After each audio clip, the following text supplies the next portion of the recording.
Hello everyone, welcome to my channel ईजान fan fiction. तो friends, चलिए अब हम अपनी स्टोरी अरेंज मैरिज का नेक्स्ट पार्ट शुरू करते हैं।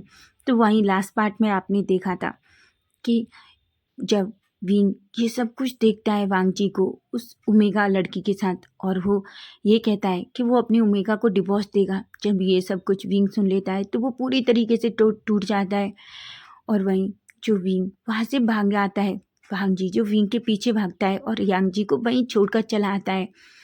वहीं विंग जो बहुत गुस्सा हो चुका था, वांगजी विंग को बहुत मनाने की कोशिश करता है, पर विंग तो जैसे वांगजी की कोई बात ही सुनना नहीं चाहता था। वहीं वांगजी विंग को अपनी कार में अपने साथ बिठाता है और उससे बात करने की कोशिश करता है, लेकिन विंग उनका दिल पूरी तरीके से टूट चुका था। उसकी आंखों से बस आंसू बहे जा रहे थे। तभी वांगजी कहता है, विंग प्लीज़ मेरी एक बार बात सुनो, फिर तुम जो डिसीजन लोगे मैं उस पर कुछ भी नहीं कहूँगा। विंग अभी भी कुछ नहीं कहता, वो बस विंडो से बाहर ही देख रहा था। उधर जॉन को कुछ भी समझ नहीं आ रहा था कि ये सब हो क्या रहा है, क्योंकि थोड़ी देर पहले जब वो विंग को मेंशन से लेकर आया था वांगजी के पास तो विंग बहुत खुश था, लेकिन अभी इतना कुछ और विंग डिवोर्स की बात कर रहा है। जॉन बहुत परेशान हो जाता है, लेकिन वो फाइनली वांगजी की वजह से विंग से कुछ भी नहीं पूछ पाता। तभी वांगजी कहता है, विंग प्लीज़ मेरी तरफ देखो, प्लीज़ एक बार। विंग वांगजी को पूरी तरीके से अवॉइड कर रहा था। तभी विंग कहता है, गगा अब कहने सुनने के लिए कुछ नहीं है, और वैसे भी डिवोर्स के पेपर आपके पास पहुंच जाएंगे। वांगजी कहता है, विंग विंग कहता है, मैंने कहा ना आपके पास डिवोर्स के पेपर पहुंच जाएंगे और मुझे आपकी कोई बात नहीं सुननी। आपको मेरी वजह से अपनी उस ओमेगा लड़की को छोड़ने की ज़रूरत नहीं है। वांगजी गुस्सा हो जाता है और विंग का शोल्डर पकड़ता है और उसे अपनी तरफ करता है और कहता है, विंग तुम सुनते क्यों नहीं हो? आखिर तुम इतनी जिद्दी क्यों हो? तभी विंग जो गुस्से में वांगजी की तरफ देखता है और खुद को वांगजी की पकड़ से छुड़ाने की कोशिश करता है और कहता है, सीरियसली मिस्टर लेन वांगजी, तुमको क्या लगता है हाँ कि हमेशा सिर्फ तुम जो चाहोगे वही होगा? वांगजी तो पूरा शॉक्ड हो जाता है, क्योंकि विंग को बहुत गुस्सा आ रहा था। एक तो उसका दिल जो पता नहीं कितने टुकड़ों में टूटा था, ऊपर से वांगजी की इस तरीके की बातें। विंग कहता है, क्या आप एक ओमेगा से कभी सेटिस्फाई नहीं होते? आपको कितने सारे चाहिए? वांगजी कहता है, विंग क्या सोचने से कहने से पहले एक बार सोच लो। विंग कहता है, रियली? आप करने से पहले मत सोचो, और मैं क्या करूं? मैं सिर्फ कहने से पहले सोच लूं, है ना? वांगजी कहता है, विंग ज़्यादा हो रहा है। विंग कहता है, बिल्कुल नहीं, ये ज़्यादा नहीं है। वांगजी को इतना गुस्सा आता है और कहता है, ठीक है विंग, डिवोर्स लेते हैं और अलग हो जाते हैं। विंग की आंखें एकदम बड़ी बड़ी हो जाती हैं। जॉन जो शॉकिंगली वांगजी और विंग की तरफ देखता है, तभी जॉन जो बस दोनों को देख रहा था, विंग के सब मुंह से तो एक शब्द भी नहीं निकलता। वांगजी को भी बहुत गुस्सा आता है, वो अपनी मुट्ठियां बींच लेता है और कहता है, मैंने ये सब क्या कर दिया? तभी विंग कहता है, जॉन का कार रोकिए। जॉन कहता है, क्या? तभी जॉन कहता है, पर विंग कहता है, प्लीज़ गगा कार रोकिए, ऐसा कहता है। जॉन जो जल्दी कार रुकता है। भांजी कहता है, विंग तुम क्या कर रहे हो? विंग कहता है, मैं आपके साथ नहीं जा रहा हूँ, मैं यहाँ से टैक्सी ले लूँगा और अपनी मम्मा के पास जाऊँगा, मैं आपके साथ नहीं रहना चाहता। वांगजी कहता है, विंग बचपना मत करो और चुपचाप से घर चलो। देखो विंग, हम सब बैठ के बात कर सकते हैं। विंग कहता है, गगा अब बातें करने के लिए कुछ नहीं रहा है, वैसे भी अब सब कुछ हो चुका है जो हम दोनों को चाहिए, ऐसा कहता है। वांगजी कहते हैं, विंग विंग कहता है, गगा अब मैं आपका ओमेगा नहीं हूँ। मिस्टर लेन वांगजी समझे आप, ऐसा कहता है। विंग को कुछ भी समझ नहीं आ रहा था। उधर वांगजी पूरी तरीके से विंग की बातों से शॉक था। तभी वो जोर से चिल्लाता है, जॉन का मैंने कहा कार रोकिए। जॉन जो डर जाता है और एकदम से कार रोक देता है। तभी विंग जल्दी से डोर ओपन करता है और डोर से बाहर निकल जाता है। वांगजी जो बस विंग को ही देख रहा था। तभी विंग सामने से एक टैक्सी रुकवाता है और उसमें बैठ जाता है और टैक्सी वहाँ से चली जाती है। वांगजी तो विंग को रोक भी नहीं पाता। जॉन जो देख पा रहा था कि वांगजी की आंखों से आंसू गिर जाते हैं और वो गुस्से में कहता है, वांगजी मैं तुम्हारे साथ देखो क्या करता हूँ, तुम्हारी वजह से मैंने आज अपनी विंग को हर्ट किया है, तुम नहीं जानती मैं तुम्हारा क्या हर्ष करूँगा। तभी वांगजी कहता है, जॉन कार सीधा विंग की टैक्सी के पीछे लेके चलो। जॉन कहता है, पर सर। वांगजी कहता है, जॉन मैंने जो कहा है वो करो। जॉन कहता है और वो दोनों वो उनकी कार भी वांग जी की विंग की कार के पीछे चली जाती है। अब हम थोड़ी देर बाद का सीन देखते हैं। विंग जो अपनी मेंशन के सामने कार से उतरता है और उसको बिल पे करता है। उसके बाद वो सीधा अपने मेंशन के अंदर चला जाता है। वांग जी जो वहीं दूर कार में बैठ कर बस विंग को ही देख रहा था। तभी जॉन कहता है, सर अब आप क्या चाहते हैं? तभी जॉन कहता है, सर वैसे तो मुझे नहीं पता कि आपके बीच क्या हुआ और शायद मुझे बोलने का हक भी नहीं है, पर हाँ जी सर, मैं आपको एक बात बताता हूँ। विंग सर आपसे बहुत प्यार करते हैं। आपको नहीं पता, आपके लिए लंच लाने के लिए वो कितना एक्साइटेड थे, वो इतना खुश थे, पर सडनली क्या हो गया, वो बहुत हर्ट है। वांगची नीचे अपना फेस नीचे कर लेता है और कहता है, जॉन ये सब मेरी गलती है। जॉन कहता है, पर सर हुआ क्या है? वांगची कहता है, जॉन मैं थोड़ी देर में आता हूँ, ऐसा कहता है। वांगजी अच्छे से जानता है अगर उसने चीज़ें ख़राब की तो और ख़राब हो जाएंगी, ऐसा कहता है। वो कार से नीचे उतरने वाला ही होता है कि तभी वांगजी का फ़ोन रिंग होता है। वो जैसे ही फ़ोन देखता है तो फ़ोन नंबर देख के उसे और चिढ़ होती है और अपनी हाथों की मुट्ठियाँ बींच लेता है। लेकिन फाइनली वो गहरी सी सांस लेता है क्योंकि उसे अपना प्लान भी सक्सेस करना था। वो जानता है अगर वो ये सारी चीज़ें विंग को समझाएगा तो विंग मान जाएगा, लेकिन अभी उसे ये सब कुछ सॉर्ट आउट करना ज़रूरी है क्योंकि वो विंग को सेफ रखना चाहता है। और वहीं उसे ये समझ में आ गया था कि अगर विंग उससे दूर रहेगा तो ज़्यादा सेफ रहेगा। तभी वांगजी जॉन की तरफ देखता है और कहता है, जॉन तुम विंग का अच्छे से ख्याल रखना और तुम आज से यांग मेंशन रहोगे। जॉन कहता है कि क्या? तभी भांजी कहता है, प्लीज़ जॉन मेरे लिए कुछ भी करो पर विंग को ये ट्रस्ट दिलाओ कि तुम उसके साथ हो और 24 आवर्स उसके साथ रहो। जॉन एक गहरी सी सांस लेता है और कहता है, ऑफकोर्स सर, मैं विंग सर का अच्छे से ख्याल रखूँगा। ऐसा कह के जॉन कार से उतर जाता है और वो सीधा जियांग मैंशन में अंदर चला जाता है। वांगजी जो कार में बैठता है और सीधा ऑफिस के लिए निकल जाता है क्योंकि उसने फ़ोन भले ही पिकअप ना किया हो पर उसके पास एक मैसेज आता है जिसे पढ़ने के बाद वांगजी पूरी तरीके से शॉक था और वो सीधा ऑफिस के लिए निकल जाता है। उधर हम जॉन को देखते हैं। जॉन जो सीधा जियांग मैंशन में अंदर आता है जहाँ वो देखता है विंग जो अपनी मॉम के गले लगकर बहुत तेज रो रहा था। उसकी मोम मैडम यू बहुत गुस्सा हो रही थी। हालांकि जियांग फैमियान वहाँ नहीं थे। मैडम यू कहती हूँ उस वांगजी की हिम्मत कैसे हुई मेरे बच्चे के साथ ऐसा करने की, वो क्या समझता है खुद को। विंग कहता है, मॉम आप कुछ भी नहीं कहेंगी, अब ये रिश्ता ख़त्म हो चुका है इसलिए मुझे उन्हें डिवोर्स देना होगा। मैडम यू कहती हैं, पर विंग बच्चा तुम अच्छे से जानते हो कि तुम एक माँ को मिगाओ। विंग कहता है, मम्मा मुझे इस चीज़ से कोई फ़र्क नहीं पड़ता पर मैं अब उस पर्सन के साथ नहीं रहना चाहता। आप नहीं जानते मैंने जो कुछ आज देखा उसके बाद मैं नफ़रत करता हूँ उनसे, ऐसा कहता है। तभी वो सामने जॉन को देखता है और कहता है, जॉन का आप यहाँ? तभी जॉन जो क्या कहे उसे कुछ भी समझ नहीं आता। विंग कहता है, अगर आपको वांगजी गाने भेजा है तो आप उनसे जाके कह दीजिए मैं कभी वापस उस मेंशन में नहीं आऊँगा और मैं अब उनके पास खैर सिर्फ मेरे डिवोर्स के पेपर आएंगे, ऐसा कहता है। तभी जॉन कहता है, नहीं विंग सर, मैंने एक्चुअली वांगजी सर की जॉब छोड़ दी है। मैं ऐसे अल्फ़ा के साथ काम नहीं कर सकता जो अल्फ़ा इस तरीके से अपनी ओमेगा के साथ धोखा करे, ऐसा कहता है। जिस पर मैडम यू और विंग दोनों शॉकिंगली जॉन को देखते हैं। जॉन कहता है, सर आप मुझे ऐसे क्यों देख रहे हैं? तभी विंग कहता है, गग्गा आप मुझे सर मत कहिए। तभी जॉन एक स्माइल करता है और कहता है, विंग सर पहले आप मुझे अपना बॉडीगार्ड माने या ना माने पर मैं हमेशा आपका बॉडीगार्ड बन के रहना चाहता हूँ। मैंने वांगजी सर की जॉब छोड़ दी है और मुझे आप अच्छे से जानते हो कि मेरी एक वाइफ भी है और अगर आप मुझे भी जॉब से निकाल देंगे तो फिर मैं अभी कहाँ जाऊँगा, मेरे पास कोई दूसरी जॉब भी नहीं है। विंग और मैडम यू जब जॉन को ऐसे देखते हैं तो मैडम यू कहती है, ठीक है जॉन, आज से तुम मेरे विंग का अच्छे से ख्याल रखना, तुम उसके बॉडीगार्ड हो, ठीक है, और तुम्हें वांगजी जितनी पगार देता था उससे ज़्यादा मैं तुम्हें दूंगी, ऐसा कहता है। बेचारा जॉन जो एक पल के लिए सोचता है, मैं क्या करूं, मैं सच में मारा जाऊंगा, मुझे कुछ भी समझ नहीं आता लेकिन इस टाइम मुझे सिर्फ विंग सर की फ़िक्र है, ऐसा कहता है।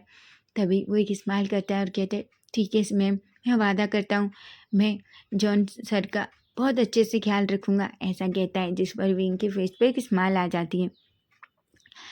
उधर हम वांग जी को देखते हैं। वांग जी से सीधा जैसे ही ऑफिस में पहुंचता है तो वो देखता है कि यांग जी जो वांग जी के रूम में बैठी हुई थी और वो रो रही थी। वांग जी जैसे ही यांग जी को देखता है तो वो दौड़कर उसके पास जाता है। वांग जी का मन कर रहा था कि वो यांग जी का गला दबा दे और उसे वहीं मार दे, लेकिन वो बहुत मुश्किल से खुद के गुस्से को कंट्रोल करता है और कहता है, क्या हुआ बेबी, तुम क्यों रो रही हो? यांग जी कहती है, मेरे डैड बहुत बीमार हैं वांग जी, और मुझे पैसों की ज़रूरत है। मैं क्या करूं, मैं किसके पास जाऊं, मुझे कुछ भी समझ नहीं आ रहा। वांग जी कहते हैं, क्या? तभी यांग जी कहती है, हाँ वांग जी, मेरे डैड बहुत बीमार हैं और तुम्हें पता है उनके ऑपरेशन के लिए हमें 10 लाख रुपए की ज़रूरत है। फिंग जो यांग जी की तरफ ही देख रहा था, यांग जी के इन झूठे आंसुओं को देखकर फिंग को वांग जी को बहुत गुस्सा आ रहा था, लेकिन तभी वो कहता है, तुम्हें इतना रोने की ज़रूरत नहीं है यांग जी, मैं हूं ना। तभी यांग जी कहती है, ऑफ कोर्स वांग जी, मुझे पता था तुम मेरी हेल्प ज़रूर करोगे, इसलिए मैं तुम्हारे पास आई। तभी वांग जी अपनी पॉकेट से एक चेक बुक निकालता है और उसमें से एक चेक लेता है और उस पर 10 लाख का साइन करके यांग जी को दे देता है और कहता है, ये लो, और तुम्हें और भी पैसों की ज़रूरत हो तो तुम बस मुझे बताना, ऐसा कहता है। यांग जी खुश हो जाती है और वांग जी को हक कर लेती है, जिस पर वांग जी को इतना डिस्कस्टिंग फील हो रहा था, वो बस अपनी ऊपर से उस यांग जी को फेंकना चाहता था, उससे घिन आ रही थी, लेकिन फाइनली वो कुछ भी नहीं कर सकता, क्योंकि ये उसके प्लान का एक बहुत बड़ा हिस्सा है, जहाँ यांग जी को ये ट्रस्ट हो जाएगा कि वांग जी उससे बहुत प्यार करता है। तभी यांग जी कहती है, पर वांग जी, वो सुबह, वो कौन? तभी वांग जी कहता है, वो कोई नहीं, वो मेरा ओमेगा था और हमने डिसाइड किया है कि अब हम डिवोर्स ले रहे हैं, वो भी इस डिवोर्स के लिए एग्री है। उसके बाद मैं तुमसे शादी कर लूँगा और फिर हम दोनों हमेशा साथ रहेंगे। यांग जी ये सुनकर तो बहुत खुश हो जाती है और वो वांग जी को फिर से हक कर लेती है। वांग जी को बहुत गुस्सा आता है। यांग जी कहती है, वांग जी मैं बहुत खुश हूँ, अब मैं तुमसे शादी कर लूँगी और मेरा सपना सच हो जाएगा। तभी वांग जी कहता है, सपना? यांग जी कहती, हाँ, मेरा मतलब है, मैं जब से तुम्हें देखा है तब से मेरा ड्रीम है कि मैं तुमसे बहुत प्यार करती हूँ ना, ऐसा कहती है। वांग जी कहता है, कोई बात नहीं है यांग जी, अब तुम जाओ, जल्दी से हॉस्पिटल जाओ और अपने डैड का इलाज कराओ। यांग जी कहती है। तभी वांग जी एक स्माइल करता है, यांग जी खड़ी होती है और सीधा वांग जी के केबिन से बाहर चली जाती है। वांग जी को बहुत गुस्सा आ रहा था। तभी वांग जी अपना फ़ोन उठाता है और किसी को कॉल करता है और कहता है, वांग जी को पीछा करो, आखिर वो कहाँ जा रही है। वो पर्सन यस सर कहता है और वांग जी फ़ोन रख देता है। उधर हम लेन मेंशन में देखते हैं, जहाँ मैडम यू ने फ़ोन करके मैडम लेनी को मिस्टर लेन और चेंग सबको पता चल गया था। सभी बहुत गुस्सा थे, किसी को कुछ समझ नहीं आ रहा था कि आखिर ये सब कुछ कैसे हुआ। मैडम लेनी तो इतना गुस्सा थी कि शायद अगर वांग जी उनके सामने आया तो उसको सच में बहुत मार पड़ने वाली है।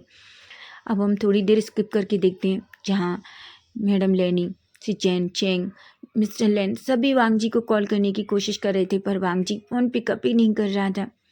तभी वांग जी जो जल्दी से अंदर आता है, जैसे ही वो मेंशन में अंदर आता है, वो सबको अपने सामने खड़ा हुआ पाता है, जिसे देखकर वांग जी को एक बात तो समझ आ जाती है कि उन सबको विंग और उसके बारे में पता चल गया है। तभी लेनी दौड़ कर जाती हैं और वांग जी को एक खींच कर स्लैप मारती हैं और कहती हैं, तुम इतने गंदे कब से हो गए? माना तुम्हारे पिता, तुम हमेशा अपने पिता से कहते थे ना कि तुम्हें अपने पिता से नफरत है क्योंकि तुम्हारे पिता ने ऐसा किया। तुम्हारे पिता ने तो कुछ भी नहीं किया था। तुम्हारे डैड ने तुम लोगों को बचाने के लिए एक झूठ बोला, लेकिन तुमने क्या किया? तुमने तो सच में मेरे बच्चे का दिल तोड़ दिया, ऐसा कह दिया है। जहाँ वांग जी कहता है, मॉम आप मेरी बात सुनिए, लेकिन लेनी कहती है, मुझे तुम जैसे बेटे से ऐसी उम्मीद नहीं थी वांग जी, और हाँ मुझे तुम्हारी कोई बात नहीं सुननी, निकल जाओ मेरे घर से। और हाँ, वो कौन लड़की है तुम्हारे ऑफिस में, क्या नाम है उसका? चैन कहते हैं, वांग जी तुमने ये सब क्या किया? तभी चैन गुस्से में आता है और वांग जी का कॉलर पकड़ता है। तभी वांग जी कहता है, गगा आप ऐसा कैसे कर सकते हैं, आपको सारी सच्चाई पता है, फिर आपने मॉम को क्यों नहीं बताया? तभी से चैन जोर जोर से हंसने लगते हैं। चैंग और सिचेन दोनों हंसते हैं, जिस पर लेनी और मिस्टर लैन तो पूरी तरीके से शॉक थे, क्योंकि मिस्टर लैन को भी वांगजी और सिचेन के इस प्लान के बारे में कुछ भी नहीं पता। तभी लेनी कहती है, तुम तीनों पागल हो गए हो, यहाँ इतना बड़ा धोखा किया है विंग के साथ इसने, और तुम लोग हंस रहे हो। तभी सिचेन कहते हैं, मॉम जैसा आप समझ रही हैं वैसा कुछ भी नहीं है, आपको क्या लगता है वांगजी विंग के साथ ऐसा करेगा। लेनी गुस्से में आ जाती है और कहती है, सिचेन तुम अपने भाई को फिर से बचाने की कोशिश कर रहे हो। सिचेन कहते हैं, मॉम मैं वांगजी को नहीं बचा रहा हूँ। तभी वो चेंग की तरफ देखती हैं और कहती हैं, चेंग तुम ऐसे कैसे कर सकते हो, तुम्हारे भाई को वांगजी ने धोखा दिया है। तभी चेंग कहता है, मॉम वांगजी ने विंग को धोखा नहीं दिया, पर वांगजी ये सब कैसे हो गया। वांगजी चेंग की तरफ देखता है और कहता है, मुझे नहीं पता, वो लड़की मेरे रूम में थी, उसी टाइम वांगजी विंग अंदर आ जाता है और कुछ ऐसा कह देता हूँ। मैं तो सिर्फ उसे ये यकीन दिलाने की कोशिश कर रहा था कि सच में मैं। तभी लेनी गुस्से में उसकी तरफ देखती है। भी वांगजी कहता है, मॉम पहले मेरी बात सुनिए, और वैसे ही मॉम आप बहुत बुरी तरीके से स्लैप मारती हैं, ऐसा कहता है। जिस पर मैडम लेनी और गुस्से में देखती हूँ और कहती है, मेरा तो मन लग पड़ कर रहा है कि तुम्हें एक अच्छी सी स्टिक से पीटूं, ऐसा कहती हैं। जिस पर वांगजी बड़ी बड़ी आंखों से अपनी मॉम को देखता है। तभी से चैन कहता है, मॉम हम आपको सारा सच बताते हैं, लेकिन हमें ये नहीं पता था कितना कुछ हो जाएगा, ऐसा कहता है। वहीं वांगजी से चैन और चैंग सोफे पे बैठ जाते हैं, और मिस्टर लेन और लेनी भी वहीं सोफे पे बैठ जाती हैं। सिचेन वांगजी चैंग लेनी और मिस्टर लेन को सारा सच बताते हैं। जिस पर मिस्टर लेन गुस्सा होते हैं और कहते हैं, वांगजी पर तुमने ऐसा कदम क्यों उठाया, हम और भी तरीका ढूंढ सकते थे। वांगजी कहता है, एक्चुअली मेरे पास दूसरा तरीका नहीं था और मुझे यही सही लगा। तभी मिस्टर लेन गुस्से में कहते हैं, वांगजी तुम वही गलती कर रहे हो जो बहुत पहले मैंने की थी। मैंने सिर्फ अपने तुम लोगों को बचाने के लिए वो किया था, और आज तुम वही अपनी फैमिली को बचाने के लिए विंग के साथ कर रहे हो। अगर विंग विंग ने तुम्हें सच में डिवोर्स दे दिया तो। वांगजी जैसे ये सुनता है और कहता है, बिल्कुल नहीं डैड, विंग मुझे डिवोर्स नहीं दे सकता, मैं विंग से बहुत प्यार करता हूँ, ऐसा कहता है। तभी से चैन और चैंग खड़े होते हैं और वो कहते हैं, वांगजी हमें लगता है हमें एक बार विंग से बात करनी चाहिए। वांगजी कहता है, डैड वो बहुत गुस्से में है काका, मुझे नहीं पता वो आपसे बात करेगा। मिस्टर लेन कहते हैं, अच्छा तुमने जो किया है उसमें तो यही अच्छा है कि वो तुमसे बात ना करे, ऐसा कहकर गुस्से में मिस्टर लेन वहाँ से चले जाते हैं। वांगजी एक गहरी सी सांस लेता है और कहता है, मॉम मैं सच कह रहा हूँ, मैं उससे बहुत प्यार करता हूँ, मैं बस आप सबको प्रोटेक्ट करने की कोशिश कर रहा हूँ, क्योंकि उसके अलावा और कोई ऐसा नहीं है जो हमें ये बता सके कि आखिर पेंचाब कहाँ छुपा हुआ है। लेनी कहती है, वांगजी जो करना है करो, मुझे कोई फ़र्क नहीं पड़ता, पर मैं तुम्हें सिर्फ 5 दिन दे रही हूँ। अगर 5 दिन में मेरा बच्चा लैंड मेंशन वापस नहीं आया तो याद रखना, तुम्हें मेरा बिजनेस और मेरा घर दोनों छोड़ के यहाँ से जाना पड़ेगा, और उसके बाद देखती हूँ वो लड़की तुम्हारे साथ कितने दिन रहती है। फिर कहता है, मॉम लेनी कुछ भी नहीं सुनती और वहाँ से चुपचाप अंदर मिस्टर लेन के कमरे में चली जाती हैं। वहीं हम सिचेन और चैंग को देखते हैं और कहते हैं, हम विंग से बात करने की कोशिश करेंगे, ऐसा कहते हैं। वांगजी कहता है, पर गगा। सिचेन और चैंग कहते हैं, वांगजी एक बार बात करेंगे, शायद वो समझ जाए। वांगजी कुछ भी नहीं कहता। वांगजी कहता है, गगा मत जाइए, वो शायद नहीं समझेगा, ऐसा कहते हैं। सिचेन और चैंग देख पा रहे थे कि वांगजी कितना उदास है।